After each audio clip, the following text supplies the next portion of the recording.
ചക്ക ധാരാളം കിട്ടുന്ന സമയമായതുകൊണ്ട് ഒരു കൃഷിക്കാരനെ സംബന്ധിച്ചിട്ട് അത് കളയാൻ തോന്നില്ല. അതുകൊണ്ട് എന്തെങ്കിലും വളമാക്കിയെടുക്കാൻ പറ്റും എന്നൊരു ധാരണയിലാണ് ഞാൻ ഈ ചക്കമടൽ കൊണ്ടുവന്നൊരു കമ്പോസ്റ്റ് ഉണ്ടാക്കുന്നത്. ഞാൻ ഇതിനു മുമ്പ് 2-3 വർഷം മുമ്പ് ഇതുപോലെ വളം ഉണ്ടാക്കാറുണ്ട്. 3 വർഷങ്ങൾക്ക് ശേഷം മിക്കവാറും ചക്ക സീസണിൽ ഒരുപാട് ഇതുകൊണ്ട് കമ്പോസ്റ്റ് ഉണ്ടാക്കാറുണ്ട്. അടിപൊളി വളമാണത്. ഒരു പിടി നമ്മളൊരു ചെടിയുടെ ചുവട്ടിലിട്ട് കൊടുത്താൽ അതിൻ്റെ വിവരം അറിയും. അത്ര നല്ല ഗുണമുള്ള ഒരു കമ്പോസ്റ്റാണിത്. കാരണം ചക്കയ്ക്ക് നല്ല ഗുണങ്ങളുണ്ടല്ലോ. ഇപ്പോൾ ചക്കയുടെ മടലിനും അതിൻ്റെ ഗുണങ്ങളുണ്ടാകും. മടലും അതുപോലെ ഈ ചവണികൾ, ഇതിന് എറണാകുളം ഭാഗത്തൊക്കെ ചവണി എന്നാണ് പറയുന്നത്, ചക്ക ചവണി. മറ്റു ഭാഗത്ത് വേറെ പല പേരുകളുണ്ടാവാം.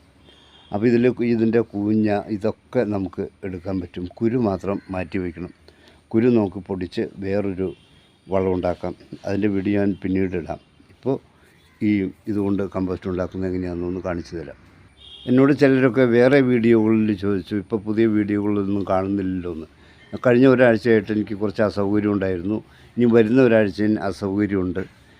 എന്നാൽ നമ്മുടെ ജൂൺ 1 മുതൽ ജൂലൈ 31 വരെ 2 മാസക്കാലം അടിപൊളി വീഡിയോകൾ ഞാൻ തയ്യാറാക്കി വച്ചിട്ടുണ്ട്. അതെല്ലാ ദിവസവും ഓരോ വീഡിയോ ഇടുന്നതാണ്. ആ വീഡിയോയ്ക്കുള്ള ഗുണം എന്താണെന്ന് വെച്ച് കഴിഞ്ഞാൽ അതിൽ നിങ്ങൾക്ക് കൂടുതലായിട്ട് ഒരുപാട് മനസ്സിലാക്കാനുള്ള കാര്യങ്ങളുണ്ട്.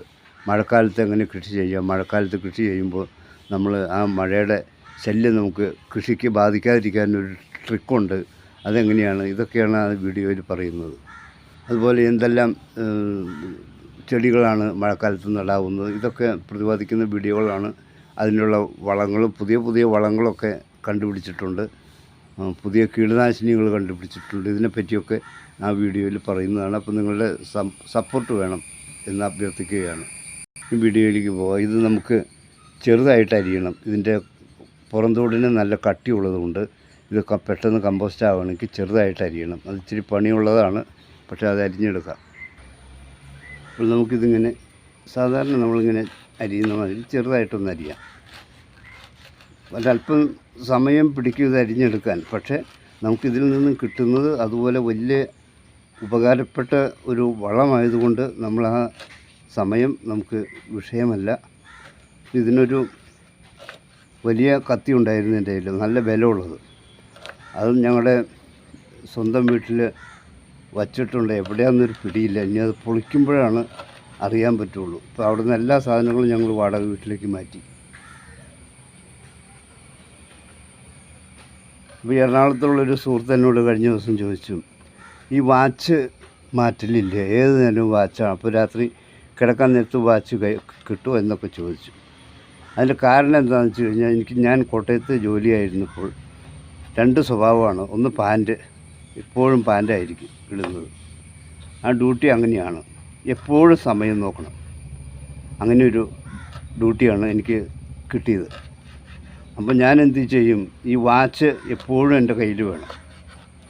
അതപ്പോൾ അങ്ങനെ ഒരു ശീലമായി. ഇപ്പോൾ ഇവിടെ വന്നപ്പോഴും ഈ വാച്ച് നമ്മൾ കിട്ടും. അപ്പോൾ കൃത്യമായ സമയങ്ങൾ അറിയാൻ എനിക്ക് അല്പം സമയ കൃത്യതയുണ്ട്. അപ്പോൾ കട്ടൻ ചായ കുടിക്കുന്ന സമയം, ഭക്ഷണം കഴിക്കുന്ന സമയമൊക്കെ ആ കൃത്യസമയത്തേ ചെല്ലുള്ളൂ. ഒരു തവണ എനിക്ക് ഒരു സദ്യക്ക് ചെന്നിട്ട് 10 മണിക്ക് ഊണ് കഴിക്കേണ്ടി വന്നു. അപ്പോൾ ഞാൻ കഴിച്ചില്ല, തിരിച്ചു പോന്നു. ഊണ് കഴിക്കാതെ തിരിച്ചു പോന്നു. കാരണം 10 മണിക്കൊക്കെ ഊണ് കഴിക്കുക എന്ന് പറഞ്ഞാൽ നമുക്ക് ബുദ്ധിമുട്ടാണ്. ഇപ്പോൾ ഈ വലിപ്പത്തിലെടുക്കുന്നത് ഇച്ചിരി വലിപ്പം കൂടിയാൽ കുഴപ്പമില്ല. കാരണം അപ്പോൾ സെറ്റാവാൻ ഇച്ചിരി കൂടെ സമയം പിടിക്കും, അതുമാത്രമേ ഉള്ളൂ കുഴപ്പം. ഇത് പെട്ടെന്നൊക്കെ സെറ്റാവണമെന്നുണ്ടെങ്കിൽ ചെറുതാക്കി ഇടണം. അപ്പോൾ ഇങ്ങനെയായി കഴിഞ്ഞാൽ 1 മാസം വേണ്ടി വരില്ല, അതിന് മുമ്പേ സെറ്റാവും. നമ്മൾ അല്പം വലുതാക്കിയിട്ട് കഴിഞ്ഞാൽ 1.5-2 മാസമൊക്കെ വേണ്ടി വരും. അതാണ് ചെറുതാക്കുന്നതിൻ്റെ ഉദ്ദേശം. ഇത്രയും മടൽ നമുക്ക് കിട്ടിയിട്ടുണ്ട്. അപ്പോൾ ഇതാണ് അരിഞ്ഞ മടലാണ്. ഇത് നമുക്ക് കമ്പോസ്റ്റ് ചെയ്യാം. ഇതധികം ഇല്ലാത്തതുകൊണ്ട് നമുക്കിത് 2 ലെയറായിട്ടാണ് ഇടേണ്ടത്. കൂടുതലുണ്ടെങ്കിൽ നമുക്ക് വലിയ ബക്കറ്റുകളിൽ ഇട്ടിട്ട് 4-5 ലെയറായിട്ടൊക്കെ ചെയ്യാം. ഇത് കരിയില കമ്പോസ്റ്റ് പോലെ പൊടിഞ്ഞ് കിട്ടില്ല നമുക്ക്. കരിയില കമ്പോസ്റ്റ് ഡ്രൈ ആണല്ലോ. ഇതിൽ ജലാംശം ഉള്ളത് കൊണ്ട് നമുക്ക് അഴുകിയ രീതിയിലാണ് കിട്ടുന്നത്. അതുകൊണ്ടാണ് ഈ ബക്കറ്റിൽ ചെയ്യുന്നത്. അല്ലെങ്കിൽ കരിയില കമ്പോസ്റ്റൊക്കെ ആണെങ്കിൽ നമ്മൾ ചാക്കിലിട്ടിട്ട്, ചാക്കിന് തുളയൊക്കെ ഇട്ടിട്ട് ചാക്കിലാണ് ചെയ്യുന്നത്. 2 ലെയറായി. ഇനി ഇതിലേക്ക് നമുക്കൊരു ലായനി ഒഴിക്കണം. ഒരു അല്പം വെള്ളം ഒരു കപ്പിലെടുക്കുക. എന്നിട്ടൊരു കുറച്ച് പച്ചച്ചാണകം. പച്ചച്ചാണകത്തിൽ പുഴുവൊക്കെ ഉണ്ടാവും കേട്ടോ. അപ്പം അധികം വേണ്ട, നമുക്കൊരു 300 ഗ്രാമൊക്കെ എടുത്താൽ മതി. ഇത് നന്നായിട്ടൊന്ന് കലക്കണം. അപ്പോൾ അത് നന്നായിട്ട് അഴുകി കഴിഞ്ഞപ്പോൾ നമുക്ക് കുറച്ച് വെള്ളം കൂടി ഒഴിക്കണം. ഒരുപാട് വെള്ളം ഒഴിക്കരുത്. ഏതാണ്ട് ഒരു ദോശമാവിൻ്റെ ഇതിലേക്കുള്ള വെള്ളം ഒഴിക്കാവും. ദോശമാവിൻ്റെ അത്രയും കുറുകിയിരിക്കണം. ഇത് നമുക്ക് 2 ലെയറിൽ ഓരോ ലെയറിലും ഒഴിക്കാനുണ്ട്. ഇത് പകുതി നമുക്കിതിലേക്ക് ഒഴിക്കാം.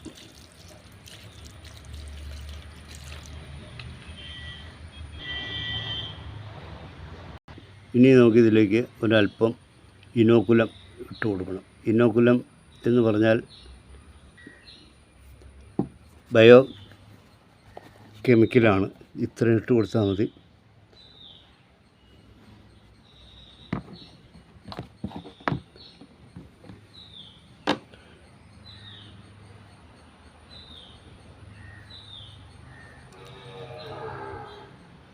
ഇത്രയും മതിയാവും.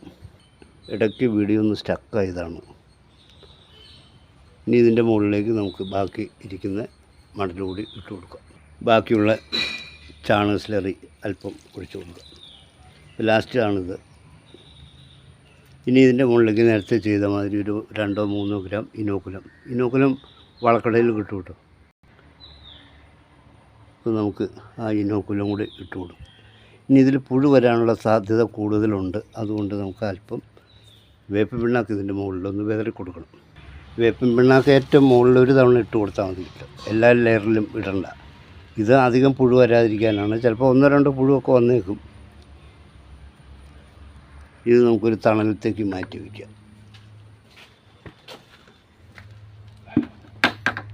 ഇതിന് ഓക്സിജൻ വേണം പ്രവർത്തിക്കാൻ. അപ്പോൾ നമ്മൾ തുറന്നു വെച്ചാൽ പുഴു വരും. അപ്പോൾ അതിന് നമ്മൾ എന്ത് ചെയ്യുമെന്ന് വെച്ച് കഴിഞ്ഞാൽ ഇത് അടച്ചു വയ്ച്ചിട്ട് ആഴ്ചയിലൊരിക്കൽ വന്നിട്ട് ഒന്ന് മിക്സ് ചെയ്യുക, ഒന്ന് കുലുക്കി, ഒന്ന് ഷെയ്ക്ക് ചെയ്ത് പതുക്കെ ഒന്ന് മിക്സ് ചെയ്തിട്ട് പിന്നെ അടച്ചു വയ്ക്കുക. അപ്പോൾ ഇടയ്ക്കിടയ്ക്ക് 4 പ്രാവശ്യം ഇങ്ങനെ ഓക്സിജൻ കിട്ടും. അതുകൊണ്ട് ഇത് പ്രവർത്തിച്ചോളൂ. പുഴു വന്നതുകൊണ്ട് പ്രശ്നമില്ല കേട്ടോ. ചെടികൾക്കൊന്നും കുഴപ്പം വരില്ല. അപ്പോൾ അങ്ങനെ പുഴു വന്നാൽ കുഴപ്പമില്ല ഒരു കാര്യം ചെയ്യുക. നമ്മളിങ്ങനെ ഒരു കമ്പ് വെച്ചിട്ട് അതിൻ്റെ മുകളിൽ ഇത് അടച്ചു വയ്ക്കുക.